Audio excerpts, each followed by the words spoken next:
guys, and welcome back to the PyTorch Basics course. And in this video, we're going to learn about how to create PyTorch Tensors.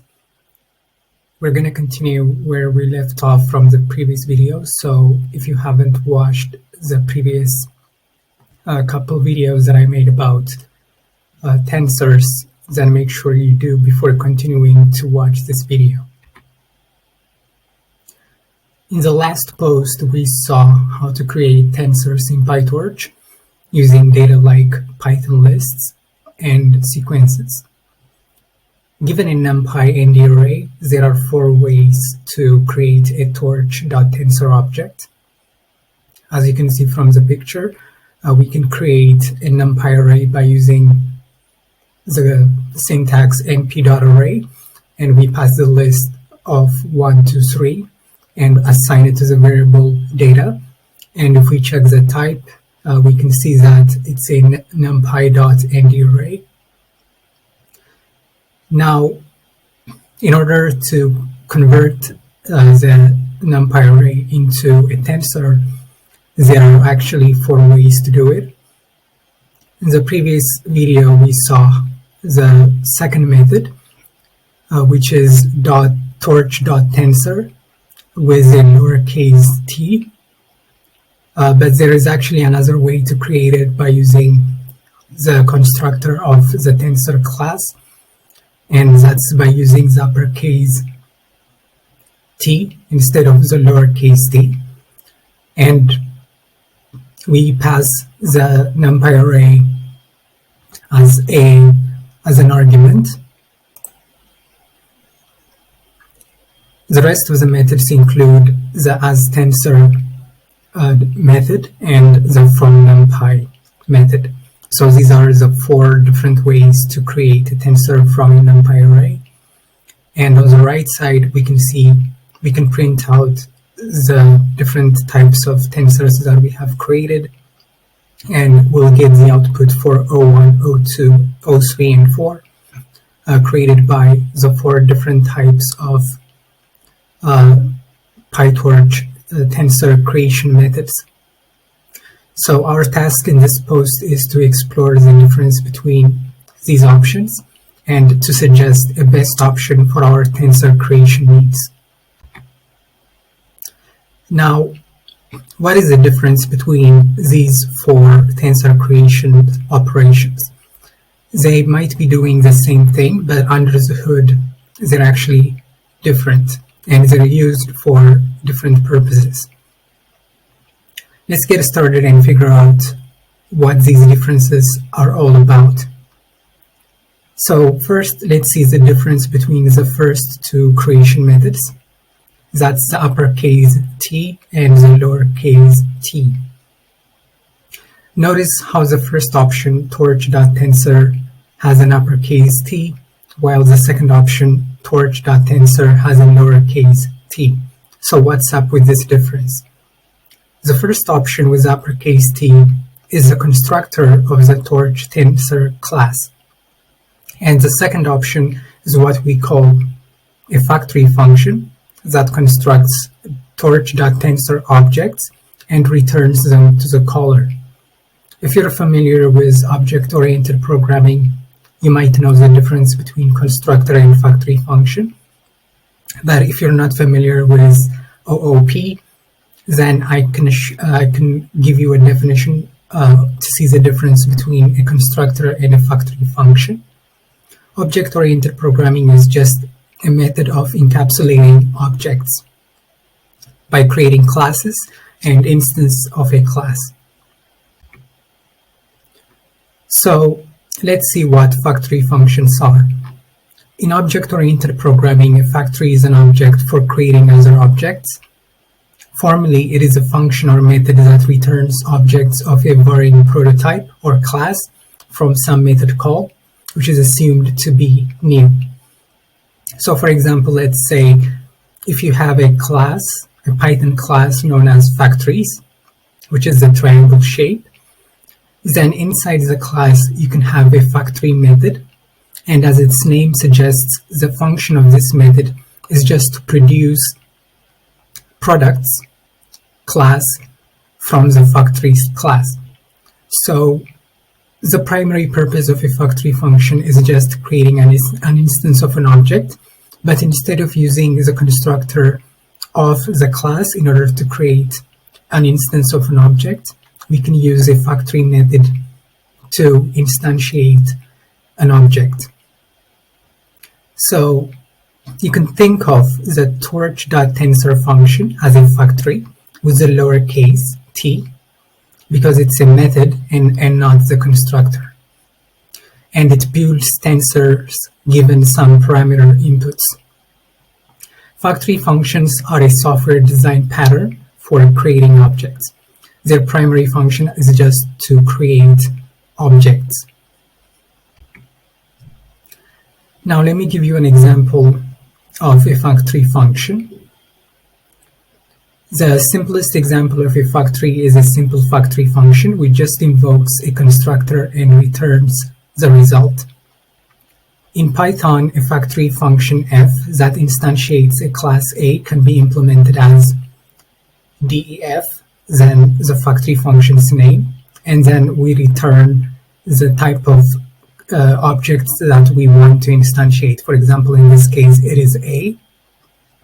And on the image, from the right side, we can see that we are creating a class known as myClass. And the first function is init function. And this function must be defined and it's used as a constructor. If you have taken Java programming class, you might use the same name as the class itself to define the constructor. But in case of Python, the init function is the one that's used as a constructor. Then we pass argument 1 and argument 2 as parameters.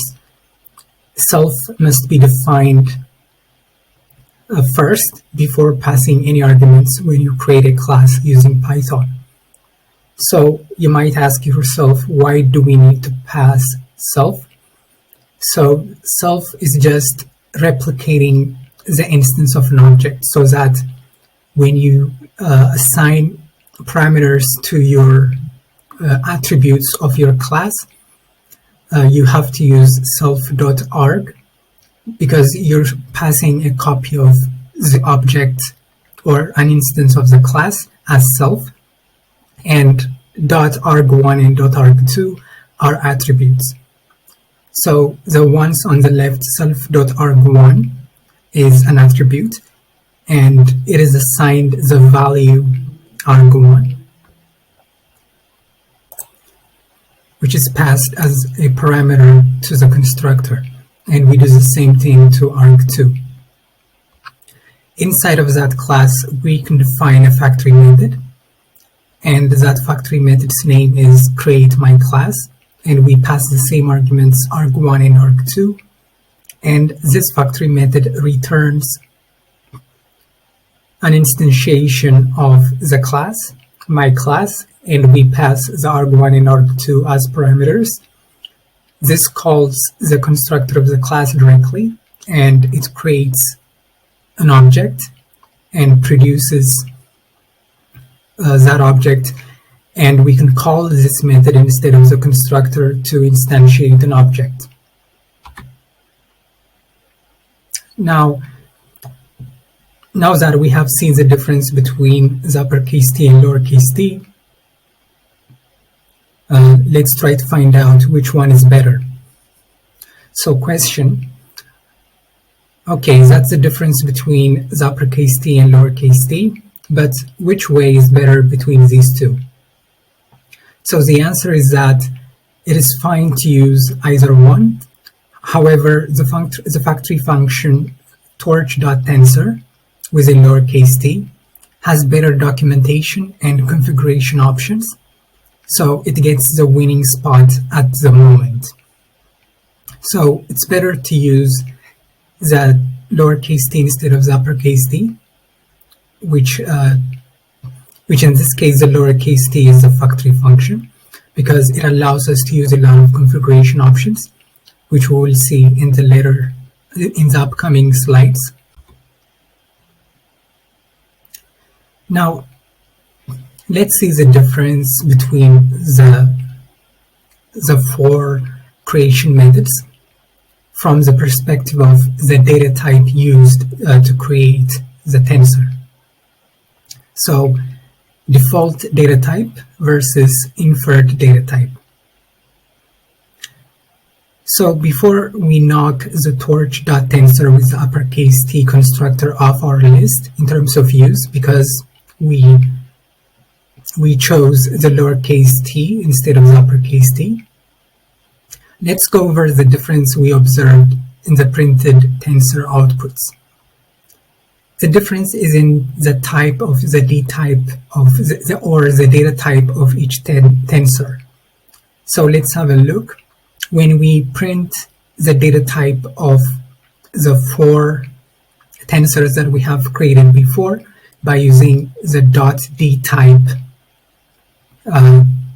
attribute of the tensor class, we can see that for the first one, which is created by using the uppercase T, it is a float 32 data type, but for the rest of the creation methods, it is actually int 32 data type. Remember that we have created 01, 02, 03, and 04 by using the integers 1, 2, and 3. So all of them must be integer. But when we create the tensor using the uppercase T, the data type changed from integer to float for the first case, but for the rest of the cases, it remained as integers. So what is happening behind the scenes? The difference here arises in the fact that torch.Tensor with uppercase T constructor uses the default data type. This is what is known as the default D type when building the tensor. We can verify the default D type using torch.getDefaultDtype method. So when you type the code torch.getDefaultDtype, you can see that the default data type for creation of tensors by PyTorch is just float. It doesn't create any other type of data type. So to verify this code, we can match the data type for the first creation method using o1.dtype, and we can make sure that it's equal to the default data type used by PyTorch, and we see that the output is true. The other calls choose a D type based on the incoming data. So except for the uppercase T, torch.Tensor, all the rest of the methods decide the data type used for the creation of the tensor based on the data type of the incoming data. But for the uppercase T, it is decided by the default D type, which is float 32. That's why no matter we pass an integer or any other data type, if we use uppercase T to create a tensor, it will always be float 32. This is called type inference. The D type is inferred based on the incoming data. Note that the D type can also be explicitly set for these calls by specifying the D type as an argument. So if you want to specify by yourself the data type used for the creation of the tensors, you have to pass an argument besides passing the data. So by using the lowercase t tensor and the asTensor methods to create a tensor, you can pass the data first and then pass the D type attribute as torch.float32. Remember that the original data type was integer, but if you specify it as float32, it is going to be enforced and converted into a float data type. But if you do not specify, it will be decided based on the incoming data. So if it is an integer list, the tensor will also be an integer. Another reason to choose torch.Tensor with uppercase T.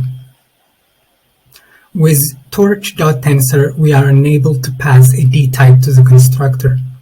Remember that when we create a tensor, we can pass the d-type attribute to the rest of the methods for creating a tensor. But when using the uppercase T or the constructor, we cannot pass the attribute d-type because it is decided by the default d-type. This is an example of torch.Tensor constructor lacking in configuration options. Remember that we chose the torch.Tensor with the lowercase t because of the lack of configuration options with the uppercase T. This is one of the reasons to go with the torch.Tensor with the lowercase t factory function for creating our tensors. Another difference between the four creation methods is the copy versus share, or sharing memory for performance. The third difference is lurking behind the scenes or underneath the hood. To reveal the difference, we need to make a change to the original input data in the numpy.ndarray after using the ndarray to create our tensors. Note we have created a numpy array using the list of 1, 2, and 3, and we have converted it into a tensor by using the four methods: uppercase T tensor, lowercase t tensor, as tensor, and from numpy methods to create a tensor. If we print out the results, we can see in the middle that all of them are tensors, but the data type of the first one will be float, and the data type of the rest of the three creation methods will be integer. On the third picture, we can see that when we print the list, and we can say it's old because we're going to replace one of the values, we can see the output will be 1, 2, and 3. When let's change the first element 1 to 0. In order to do that, we can access the first element by using data 0 and assign it the value of 0. Then we print the list again. Now we can see the new data has 0 as a first element. And let's output the rest of the tensors by passing in the new data, which is 0 to 3, and see if it has changed.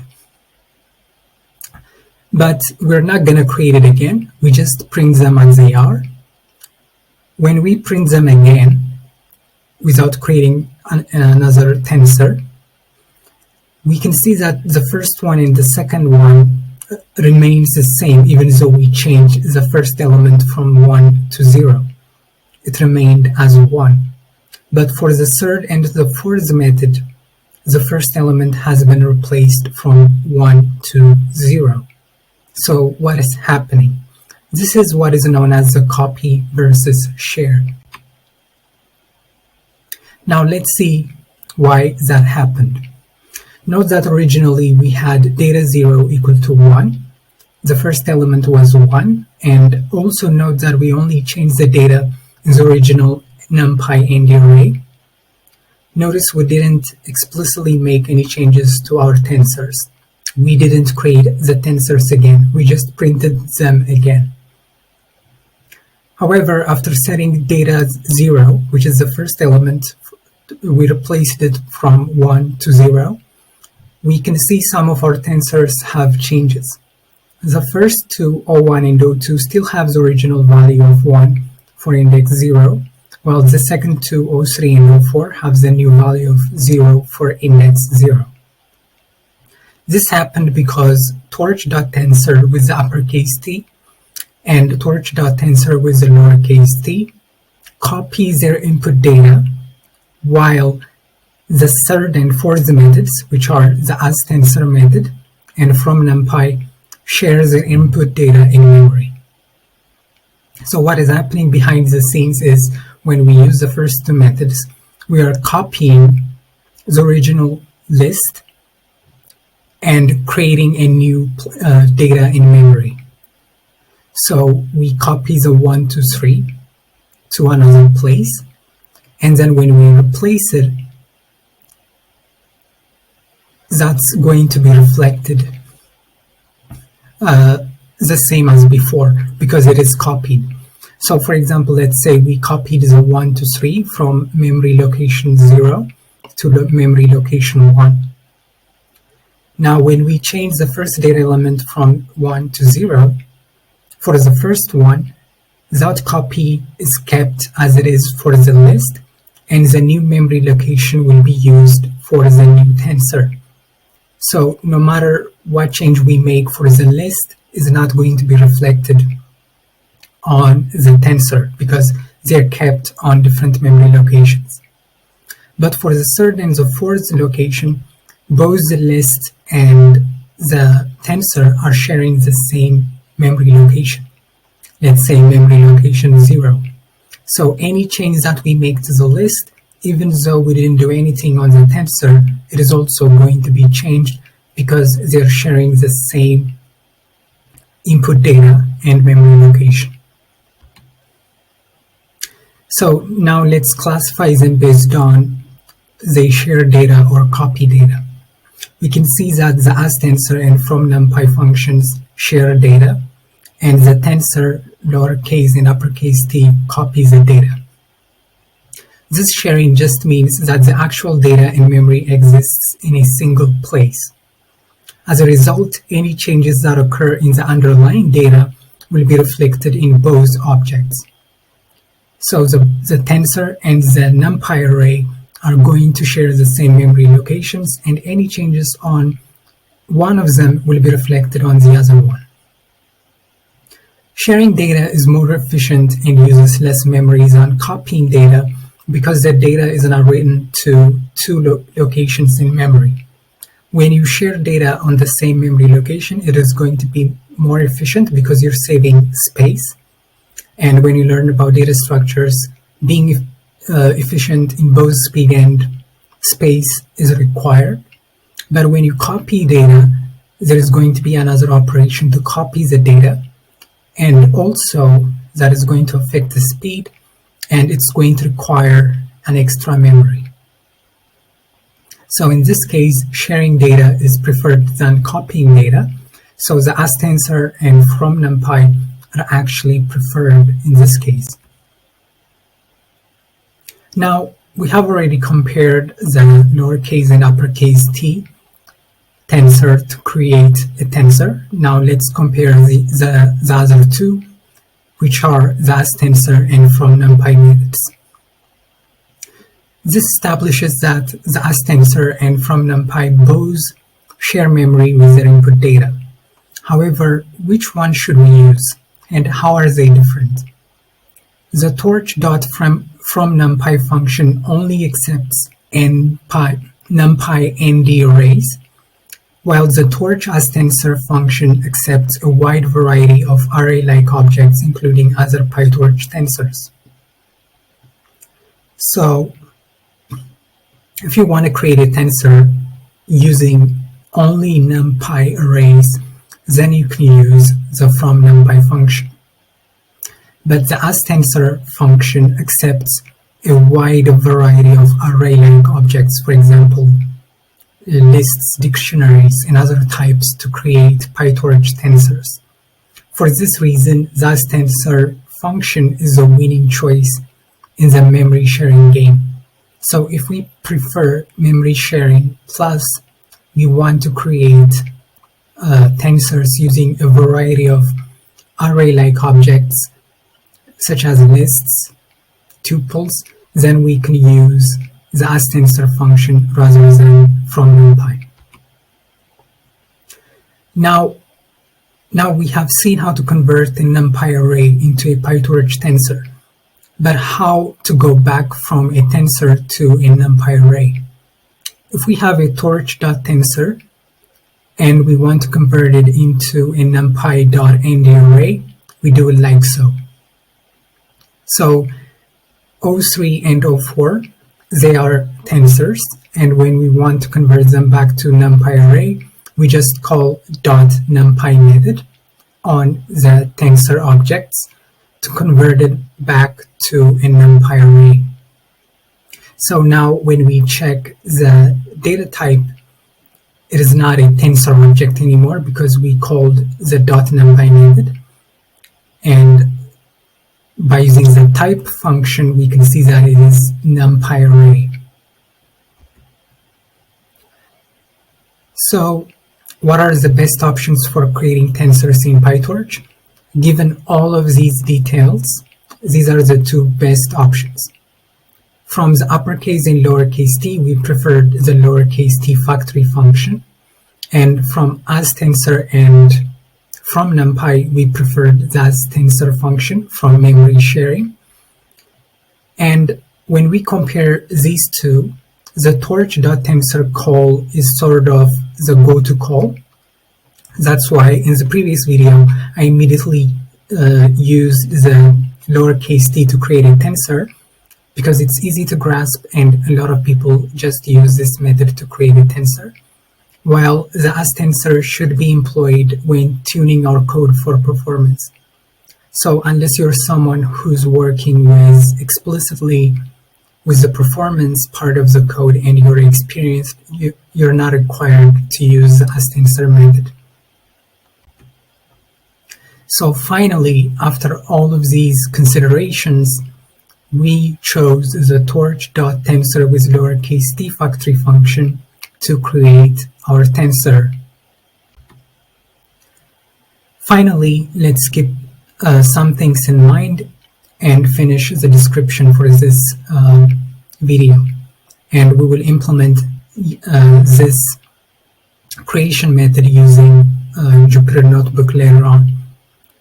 Some things to keep in mind about memory sharing is, number one, since numpy.ndarray objects are allocated on the CPU, the asTensor function must copy the data from the CPU to the GPU when a GPU is being used.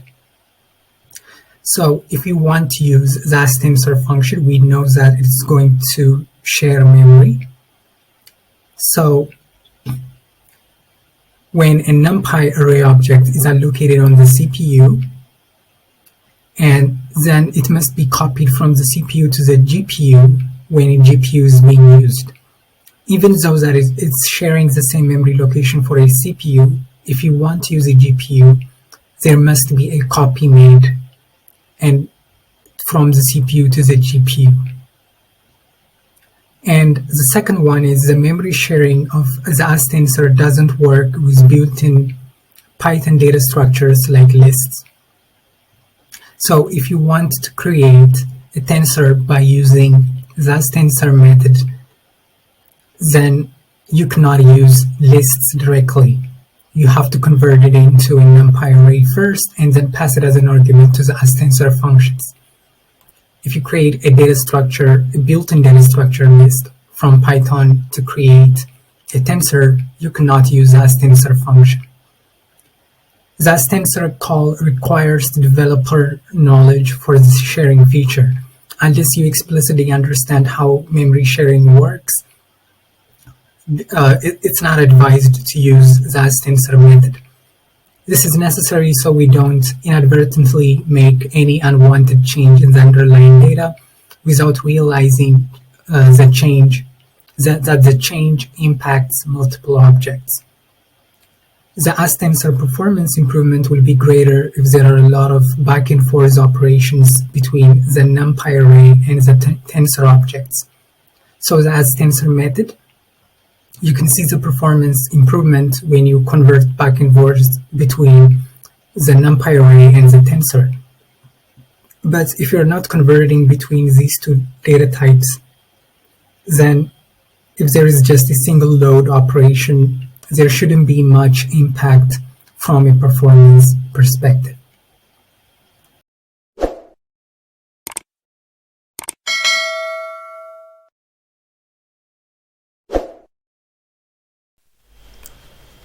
Okay, now that we have already covered all the basic concepts of how to create tensors, let's now see how to implement it using PyTorch. So first, let's see how to create a numpy array So first we need to import numpy as np, and we're going to create a numpy array just like as we have seen in the slides. We're going to create a list of 3 elements which contains 1, 2, and 3, and pass it as an argument to np.array to create a numpy array and assign it to the variable data. Once it's created, we're going to pass this numpy array as an argument to the 4 different methods to create a tensor. The first one is uppercase T, lowercase t, as tensor, and from numpy methods.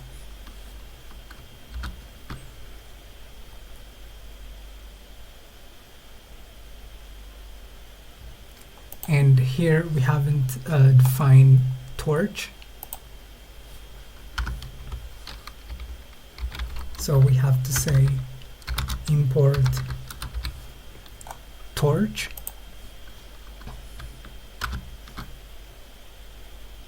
and now we can see that the error is gone.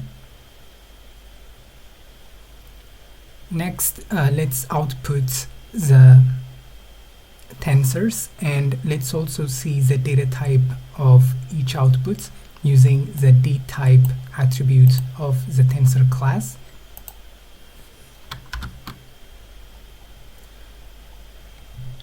Here we can see that the first one doesn't provide us information about the data type because it's created by using the uppercase T, but from the second one to the fourth one we can see that it's created by using the 3 methods, and it also contains data type as integer. And we have already mentioned that the default data type will be used and the integer was converted into a float. That's why you have the point after the numbers, but for the rest of the methods you don't see the decimal point because it's still an integer. And when we print out the data types, you can see that the first one is a float and the rest are integers. Now let's see how to create additional tensors without passing in a data. The first one is how to create ones, like I means just to create ones, and an identity matrix. So an identity matrix is just a matrix with a diagonal of ones. And if you want to create a tensor of zeros or a matrix of zeros, which is 2 by 2, then we can use torch.zeros and pass in the shape by using a list. And once it's going to create a tensor of ones. So if the shape is a 2 by 2, then it's going to create a matrix of ones. Everything will be 1. The difference between the first and this approach is the first one is creating an identity matrix, and we don't need to define the shape as 2, 2. We can just pass 2 and it will automatically determine that the identity matrix is a shape of 2 by 2. But for this one we have to pass the shape as 2, 2. And rand, as you have already known from numpy, it's used to create a matrix with random numbers.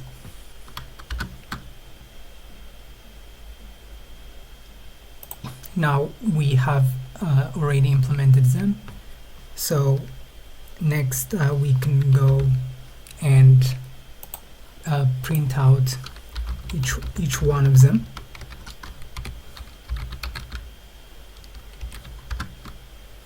Now the first one is an identity matrix which has ones across the diagonal.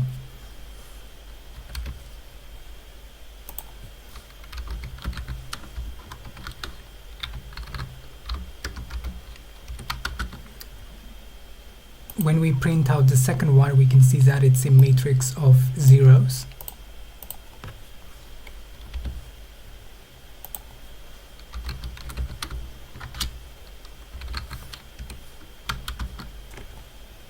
When we print out the third one, we can see that it's just a matrix of ones, but this one is ones across the diagonal, which is an identity matrix.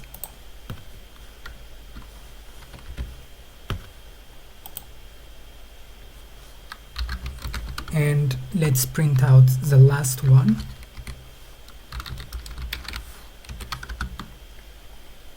As you can see, the last one is just going to put random numbers as elements inside the matrix. Next, when we use uppercase T to create a tensor, it uses a default D type when building the tensor.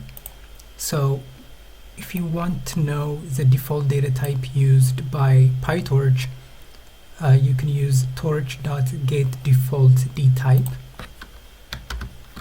and this gives you that the default data type for PyTorch is float. And if you want to explicitly create a tensor of data type float, then after passing the data, then you have to pass the second argument D type and assign it the float32, torch.float32 as an argument. Now you can see the output is a float instead of an integer because it has a floating point. Now let's implement the third difference that we have seen before. Now the first element is 1. Let's now replace and modify the first element 1 and change it to 0 and print out the result. We can see that the first element has been replaced from 1 to 0. Now let's output the tensors without modifying them to see that the change is reflected. So after setting the data, we can see that for the first two cases the data is kept the same because it's still 1, but for the last two cases created by using the asTensor and from numpy methods, we can see that the first data is changed as before because they're sharing the same place in memory. Finally, let's see how to convert the tensors back to numpy. So we can convert 03 and 04 back to a numpy array. Now we can see that they are no longer a tensor but of data type in numpy array. That's all for this video. In the next video we're going to talk about tensor operations.